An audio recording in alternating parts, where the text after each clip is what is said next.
اعوذ بالله من الشیطان الرجیم بسم الله الرحمن الرحیم. لاول خو زه ستاسو د دې ټولو ملګرو ډېره شکریا ادا کوم چې په شارټ ټایم کې راغله او هغه خپل ټایم یې ویست. روژه هم ده د هغې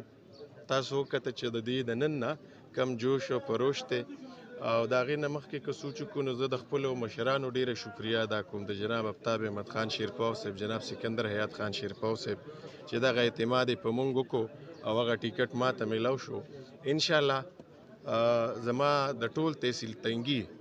د غریب ولس ته دغه فیل دی چې د ټولو ناول خو امن دی چې په یو ښه طریقې سره د دې ځای نه موږ دا الیکشن وکړو. هر جیت د جون حصه ده، خو د جنګ د هرې پارټۍ سره که تعلق لرونکی دی، که هر یو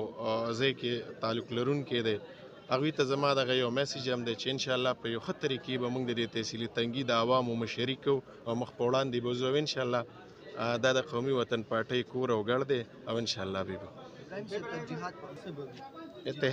اتحاد د لاول نه دی نه مخکې موږ د تحصیل ممبران پاتې شوي وو. زموږ د تحصیل تنګي ټیمې چې کومه ده دلته کې که وګورو ټیکسز ډېر کم دي که نه، دلته کې زما په خیال په چا هم تنقید نه دی په کار، خو زموږ د تحصیل میر هم دلته پاتې شوي وو.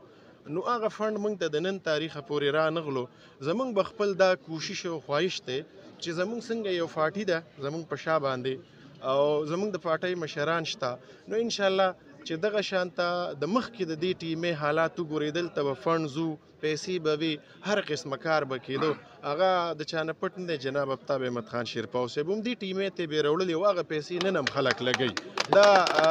موږ دا توقع لرو چې دا مشري انشاءالله موږ ته میلاو شي، نو ډېر زر ده چې دې ټیمې ته به انشاءالله موږ د هر ځای نه دې پیسې راوړو که خیر د نن تاریخه پورې نه ممبرانو ته راغلی دی او نه داسې بل څه شته. کو په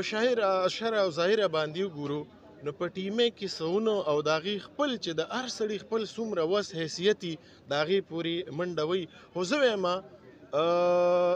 تنقید نه کوو، زموږ وروڼه دي ټولو، که موږ ویو که چېرې د هغه په شا پارټي وه او لږ د پارټۍ یا نور چا سپورټ کړی وی چې کوم د پی ټي آی تیر شوی حکومت و، زه به دا ووایم چې لږ هم دې ټیمې ته کتلی وی نو بیا به هم د دې غریب ولس څه شوی وی. او سیاست دا ځان له یو دغه دی، موږ ویو چې سیاست نه، زموږ قومي وطن پارټي دلته خدمت کوي د خلکو، نو موږ ویو چې د دې خلکو خدمت وکړو. د سیاست ځان له څیز دی، خدمت ځان له څیز دی. انشاءالله موږ به د دې عوام خدمت کوو. هغه زه په شرع ظاهره ګوري که دلته فنډ وي که نه وي، تاسو که وګورئ د زموږ یو پیج دی ابراهیم مومن،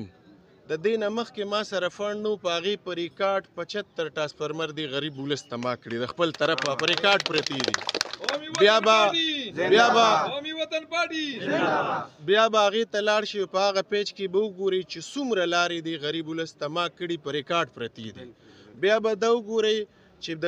زموږ دلته کې پارټي نه وه، نه زموږ د ان یو نه د پی کیو،